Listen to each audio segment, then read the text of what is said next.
Right, guys, I'm just thinking about the advantages I've had down the years on setting up what I got going in Bulgaria, between Bulgaria and the UK. And the good thing I did or one of the good things was I increased the time spent in Bulgaria each year down the years, by and large. But depending on the contracts, now you could only do this if you had some kind of employment, which I did was freelance, and it suited me not to work the whole year in the UK, so it didn't get into too high tax brackets and stuff like that, high tax bills. Um, so that was another advantage. Plus, I was spending time in a country, so I'm earning pounds and then I'm spending them in Bulgaria, and everything was like three times as cheap in the early days. It's not now. It's not now. It's about if you overall, it's about probably half the price of living in the UK. So that was another advantage, and I thought, like, this is great. And you could also, because I used to do a pilgrimage drive, I used to drive down, so I had a vehicle here. I brought my UK vehicle here, so I had a car. I was up and running, hit the ground running. And it was cheaper then in those days to have a UK car and go down through Europe. If you got the right insurance policy, um, there was some that covered you only for 90 days, and there was some that you could that were unlimited, on the continent. And I used to I had one policy which was great. There was no kind of limits, but you had to stay in the EU then, so you had to go around places like Serbia, which you weren't covered, and once Bulgaria were in the EU, it was quite easy then. And I think they actually extended it then, all the insurance agreements, and they covered Serbia as well. But I went the other way anyway, because if you bring in things through Serbia, like any goods or new goods or anything like that, you've got to declare them. But if you're coming just EU to EU all the way down, Hungary, Romania, there's no duty on anything. So that was another reason why I came that way. But anyway, so these are all little advantages. And if you're coming down by road, there was quite a lot of things actually that was cheaper in the UK. So I could buy those things in bulk and on offer during the time I was there, and then I'd come down and bring them all down with me. And that was even another advantage. So the advantages were stacking up, and then I'd be I wouldn't be wasting any time here. I was renovating properties, um, and I get little teams of builders and that, and do it in small packets, rather than give a builder a whole house. That's always a problematic thing and especially get work done when you're not there. I wouldn't advise that either. Or maybe just get one job and they're gonna kind of finish that job off when you're not there. But don't leave builders unattended too long. Anywhere, not just Bulgaria, anywhere, UK, because they tend to, if you're not around, I don't know what it is, they tend to start doing things that you wouldn't want them to be doing, and they disappear, things like that, tell you they've done things and they haven't. Um, so that's just an aside anyway. So yeah, these were all the good things that were happening, and I was thinking, this is a good little system. This, I like this, and some of it was on purpose, and some of it just evolved, down the years, and then it evolved even more because I thought, hang on a minute, if I just do a contract in the UK and I get rid of my house there because the house was costing just to keep empty. In them days, that was around 2012 to 15, something like that, and it was costing around about £500 to £600 a month to keep empty the house in the UK. So I thought,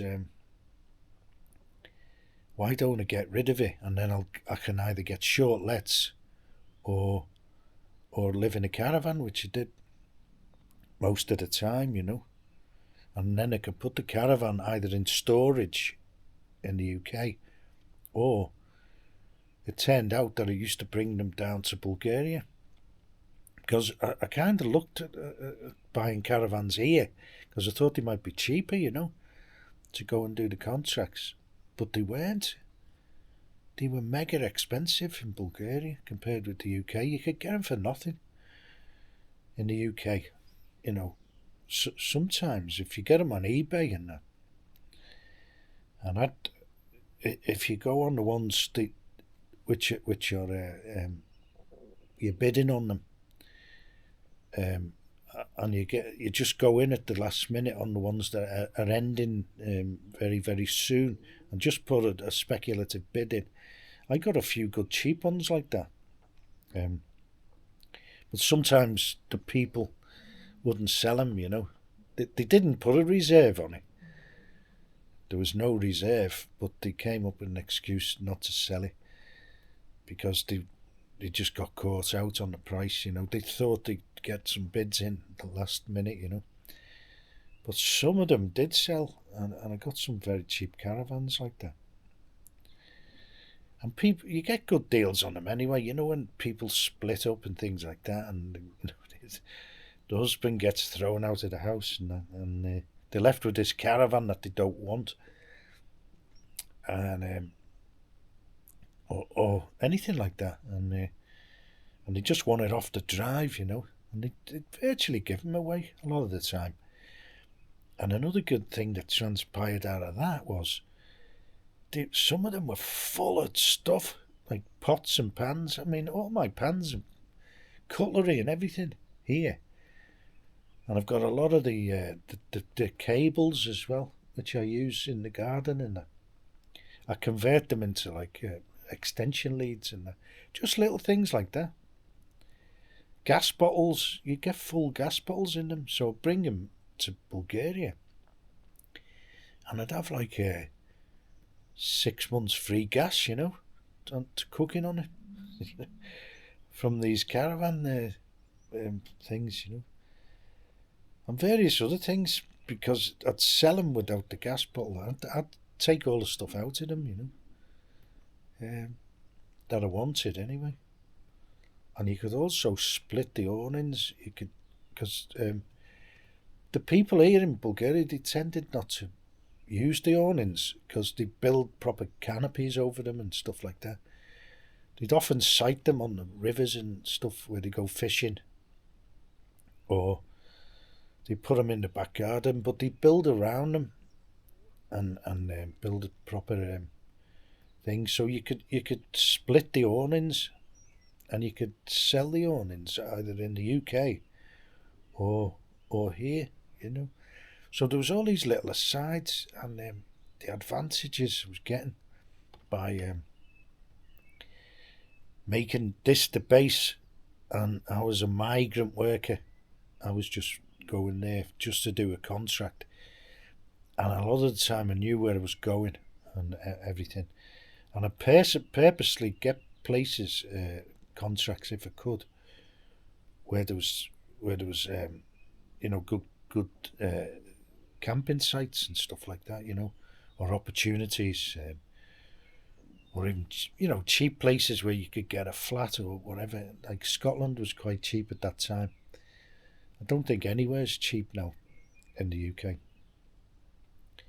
So this is the kind of thing I got into, and it was fantastic. And I used to bring a lot of stuff down here, like bedding was cheap in the UK, and white uh, computers and stuff like that, and phones were cheaper in the UK in them days. They're not now. They're cheaper here now. It's flip flopped. A lot of things have, and as these have come into the modern world, they've skipped the middle bit, and now everything is brand new, the latest everything, and it's cheaper because these are still in the EU, so they're getting stuff, and they get stuff as well from places like Turkey and that, which is just next door, and various other places, God knows where. So a lot of things have flip flopped now. But I used to bring down, the computers and phones and stuff from the UK. I didn't sell, not to sell, but it was just anything that was cheaper there.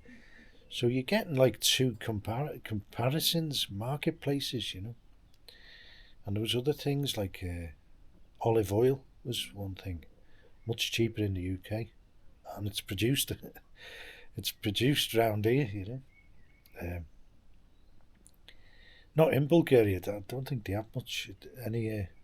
It's the climate's not good enough for olive oil. It is in Albania. I've just seen a load of olive trees there. Anyway, that's a ramble. So there was all these great things, and the tax was good, and I was on a limited company basis in the UK, so I could gauge all those type of things, and fantastic. So sell it.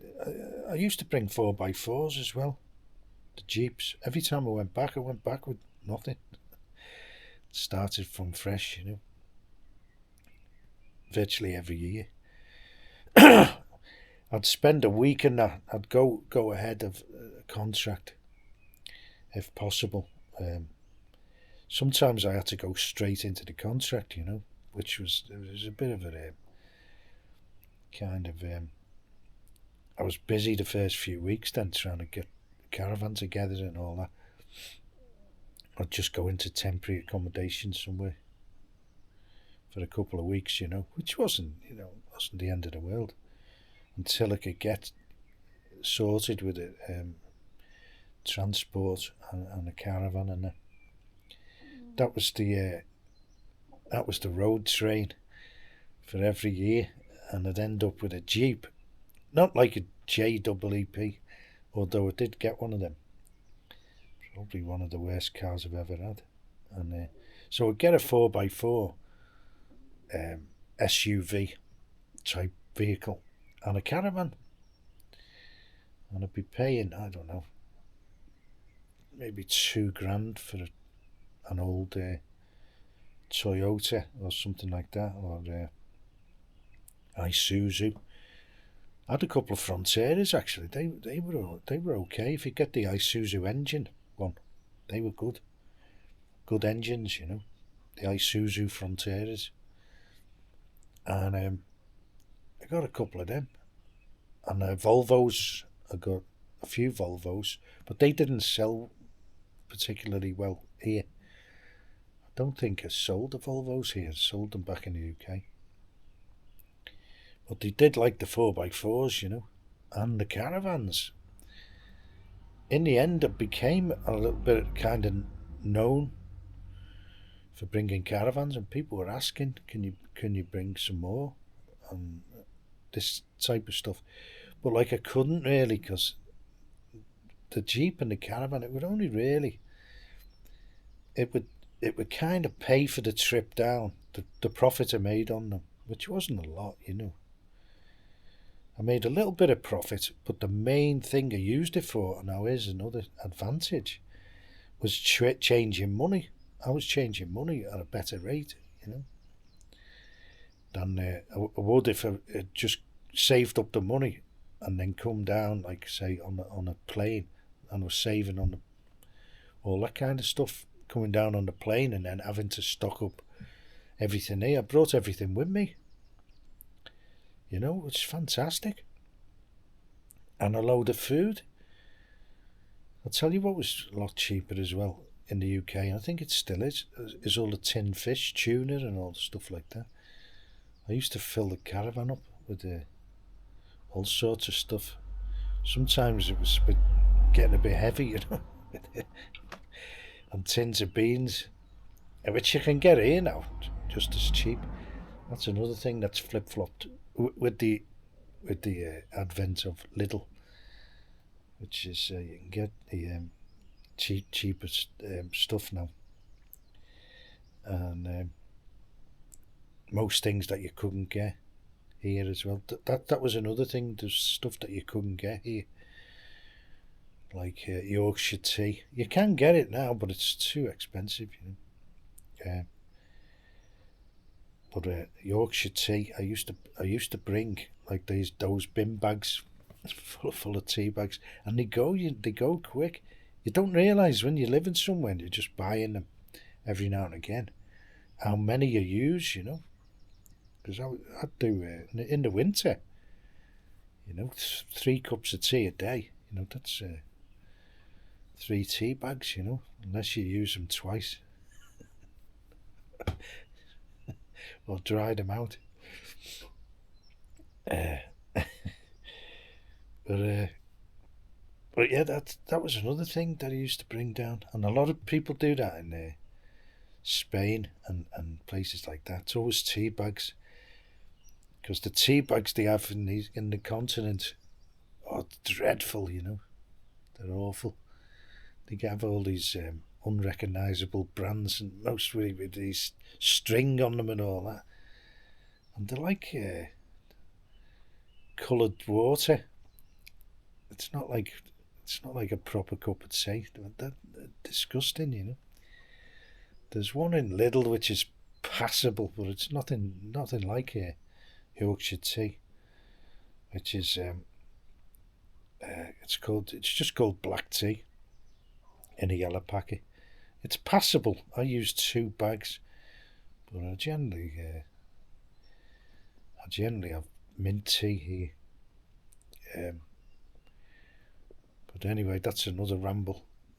So you can build up, and another thing is, I found that I didn't have to go on holiday, because this was my holiday as well. So if you're having a holiday, you could just have a holiday in Bulgaria, and you could come to your house and either treat that as a holiday for a little bit, or you could go somewhere else in Bulgaria and have a holiday in your car. So that's another whammy, and they just build up, and it's a great system. Now, I would say to anyone, if you're going to get a second house in anywhere like Portugal or Bulgaria, is don't get a holiday home, because you spend all the time when you get there cutting down the grass or whatever, unless it's a walk-in, walk-out apartment. And even then, it's just a waste of time buying it then, unless you're speculating with it, or you're renting it out while you're not there, which has its ups and downs. And that's another thing I did. I found a fantastic landlady who kept the house and the garden while I wasn't there, and I didn't make profit on that either. But what I ended up with was a house that was always kept livable and safe, and I let it out for just the summer months, so you're not involved with lighting fires and stuff like that, because you had to heat the whole house then, and I only heated like one area, which you do here as well in the winter. So I only let it out in the summer, and that went very well, very well. Used to get a lot of people from Holland and the Benelux countries and all that, and France even, UK people The UK were a bit more like, they can be hard work, you know. Not all of them, but just the odd one or two were kind of hard work, you know. They tend to want 5 stars for 1 star payments, you know, for 1 star costs, you know. So anyway, but it went well. It went very, very well. And I had a visitor's book, and they used to give the landlady rave reviews. I don't know what she did, but she did help them. You know, going to get stuff from the pharmacies and all that kind of stuff. And if someone got ill, she'd sort out the doctors and all that. Fantastic, and it went great. So we did that. So you can do that, and in France you can do the gîtes and all that. But if you're not there, you need someone reliable, you know. But so I was doing all these things, and these are all the advantages of living here. And at the same time, I was getting my residency sorted out here in Bulgaria. First of all, you get I think it's 5 years or whatever it was, and then you apply for the permanent one then. And I actually got it just in time before Brexit, you know, permanent card, which you've now got, which is another advantage now, even because I'm like a virtually EU citizen still, you know. So so you get the benefits also of what Bulgaria had to offer as well, you know, which was then, it was very, very cheap in the old days compared with the UK. Some of it is still, but not all of it. But you can live very cheaply here if you've got your house outright, and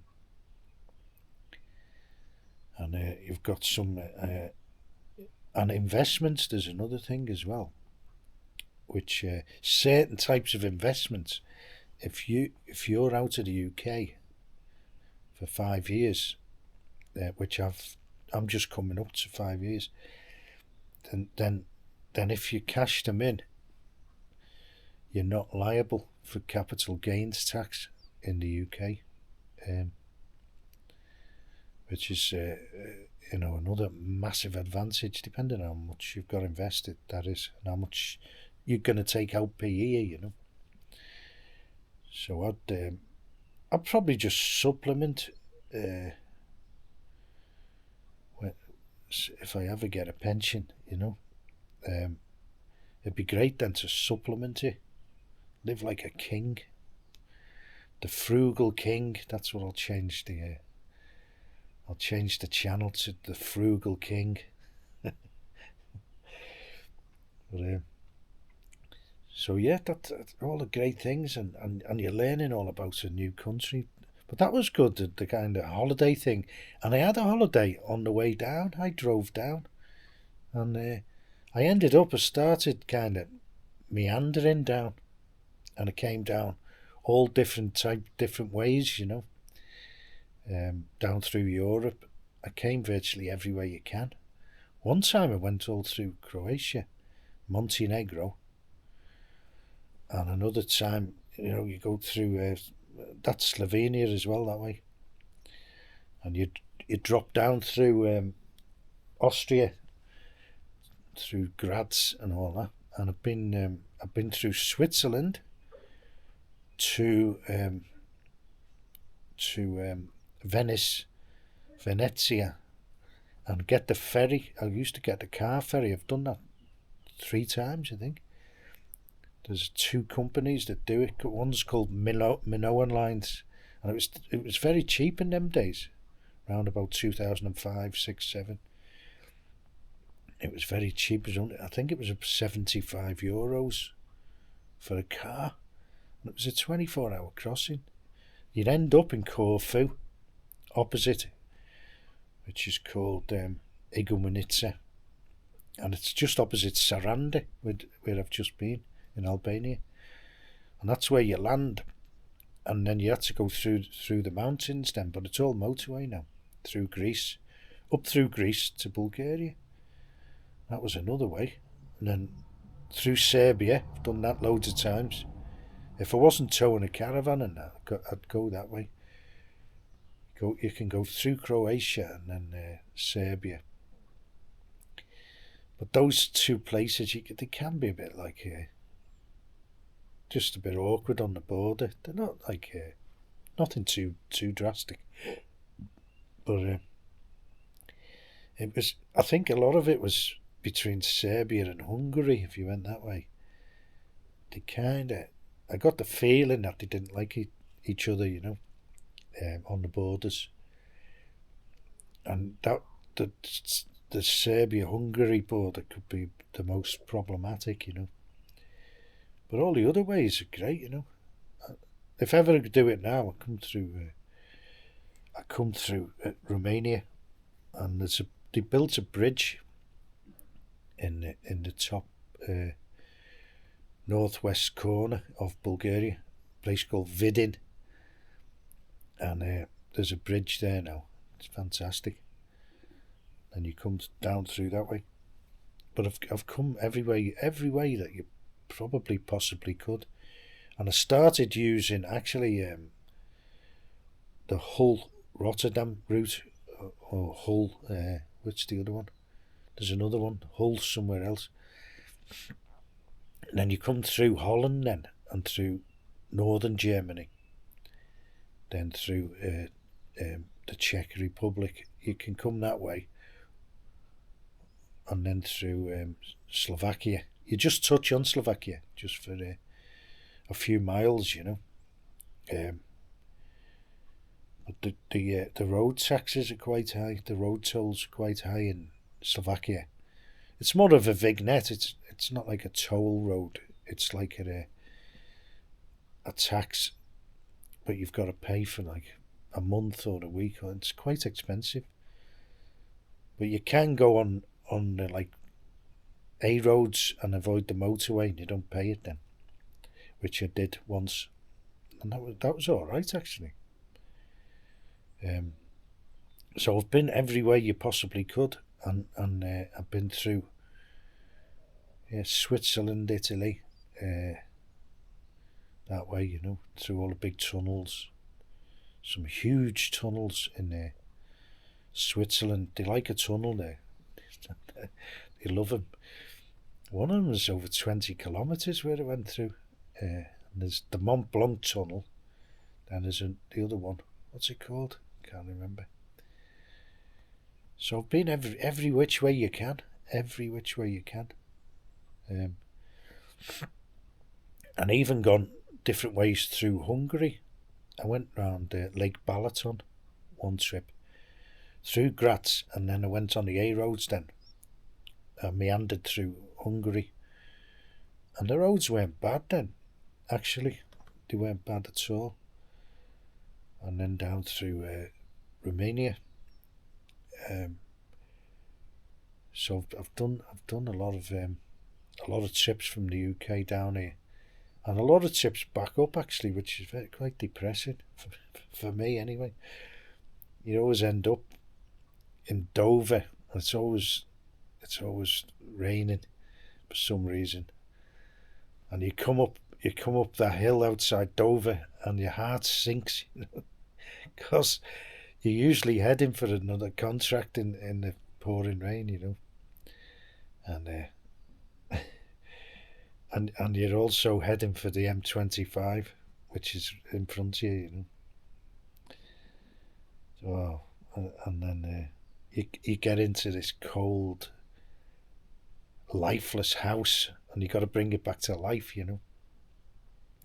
Whereas coming the other way, I usually arrive to a nice fire, and some food, and I always ask for put some beer in the fridge, and you always arrive to that, and the fire's glowing, fantastic, and going the other way is not so.